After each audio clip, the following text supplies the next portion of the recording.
Kuna uhusiano gani kati ya afya ya uzazi na afya ya akili?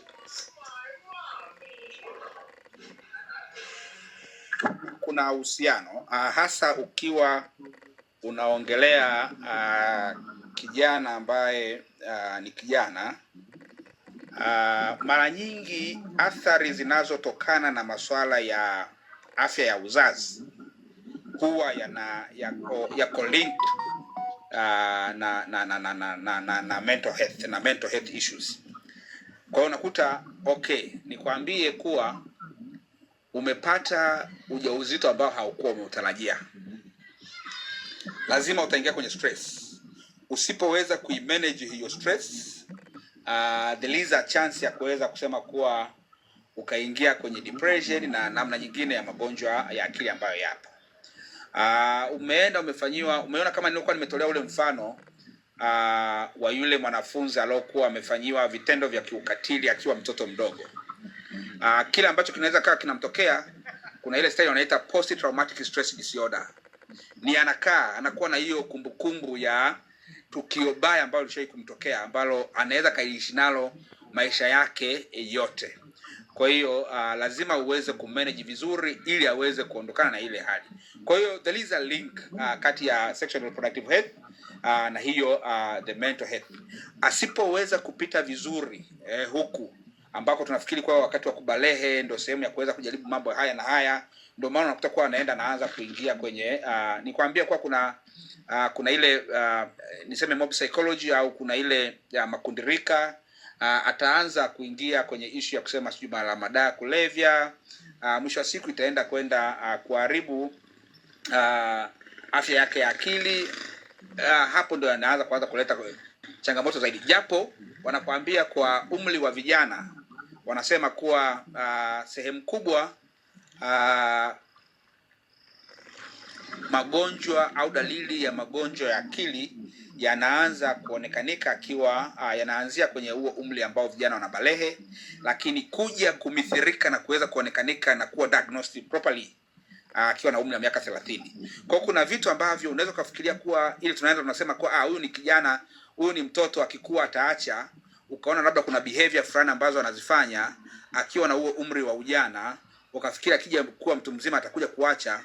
Kumbe kuna kitu ambacho kimejificha, kumbe ndo traits za mental illnesses zinaanza kuonekanika, na usipoweza kuzimanage ukafikiri kuwa ataacha akiwa mtu mzima, kumbe ndio tunapomkosa zaidi na kuweza kunani. Kwa hiyo there is a link kati ya sexual reproductive health, lakini pia na hiyo mental issues au mental illnesses. Okay, asante sana. Yaisee, umefafanua vizuri mno Mr. Gerald. Tanita Kim anasema pokea maua yako. Michael anasema asante sana, umeeleweka.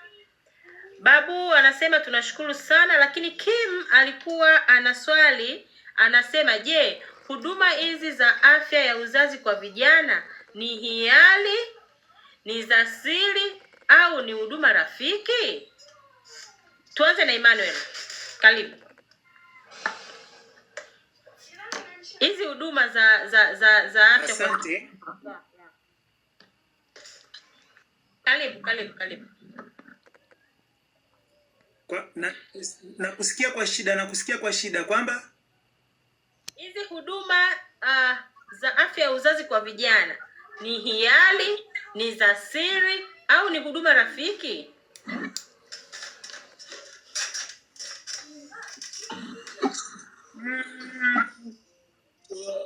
Hizi huduma ni hiari kwa sababu mtu harazimishwi kwenda kupata huduma za kiafya. Kwa hiyo ni mtu akiwa willing kwamba anajisikia kwenda kupata huduma ya afya kulingana na changamoto zinakokupata. Kwa hiyo ni hiari yako.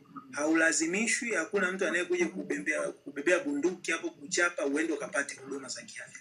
Kwa hiyo naweza nikajibu hili swali la kwamba ni hiari yako wewe mtu mwenyewe, au mwanafunzi ni hiari yake either akapate huduma ya afya au asipate. Lakini pia tukumbuke ya kwamba maradhi ndio huwa yanasababisha mtu kutaka huduma. Kwa mtu kama hana maradhi hawezi akahitaji huduma. Kwa hiyo maradhi yatasababisha mtu awe na hiari ya kutosha kwenda kupata huduma. Okay, Mr. Geladi, nafikiri kama utakumbuka, tuna youth friendly corner. Lakini pia tunasema hizi huduma kwa vijana wetu ni hiari, ni siri na lazima ziwe friendly youth. Tunaomba ufafanuzi kidogo kwenye hivyo vitu vitatu hapo. Karibu, the floor is yours. Sawa. Nafurahi kusikia hivyo. Yes, tunachokiadvocate sasa ni kuwa na huduma rafiki ya afya uzazi. Ndio hiyo youth friendly services.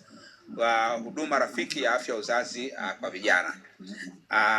Ndicho hicho ambacho tunachokifanya. Najua kuwa rais wa UDSM atakuwa anaamini kupitia wenzetu wa UNESCO kuna project moja inaitwa O3 Plus. Najua kuwa kuna hadi wanajengo ambalo wamejengewa kwa ajili ya kuweza kutoa hizo huduma rafiki ya afya uzazi kwa vijana. Nafikiri kuwa either UDOM, najua kuwa UDSM, nimeona kule hadi kile chuo cha Ng'ombe kule na nini. Kuna majengo kadhaa ambayo tayari wamesha tusaidia, lakini pia hata vituo vyenyewe vilivyoko kwenye hivyo vyuo vyetu tumewajengea uwezo waweze kutoa huduma rafiki ya afya uzazi kwa vijana. Tukisema huduma rafiki ya afya uzazi kwa vijana ina include kwanza elimu, wanaita adolescent literacy, ina standard zake. Ili tuweze kusema kuwa hiki kituo kinatoa huduma rafiki ya afya uzazi kwa vijana, ina standard zake. Kwanza standard ya kwanza inaongelea issue ya adolescent health literacy. Uelewa, yani kuwa kuweza kuwafanya vijana wetu waweze kuwa na uelewa wa afya au masuala ya afya, lakini waelewe kuwa kituo hiki kinatoa hizo huduma. Kiseme na matangazo yake, kitoe vipeperushi, kifanye kitu gani, ili kuwe kuna huo uelewa wa pamoja. Lakini mbili, inaongelea issue ya community support. Jamii iweze kuweza kusupporti, kuwe kuna msukumo chanya kutoka kwa wazazi, walezi na jamii kwa ujumla. Iwe kwenye community iwe ni university society au ni nini, kuwe kuna msukumo wa pamoja. Ndio maana nilikuwa nawaambia kuwa tumefanya orientation hata kwenye kwa dean of student, kwa nani wote, ili wawe na mtizamo chanya kwenye hayo mambo. Lakini ya tatu inaongelea issue ya appropriate package. Appropriate package maana yake tunaongelea kuwa kijana akija apewe huduma stahiki inayomhusu na ambayo inaendana na umri wa kwake kulingana na uhitaji ambao upo. That's appropriate package. Lakini standard namba 4 inaongelea issue ya provider competence. Provider competence, ukiwa unaongelea issue ya competence, maana yake unaongelea vitu vitatu. Kwa watu ambao ni welevu ambao wanasoma hapa, maana yake competence yenyewe inajengwa na knowledge, inajengwa na skills, inajengwa na attitude.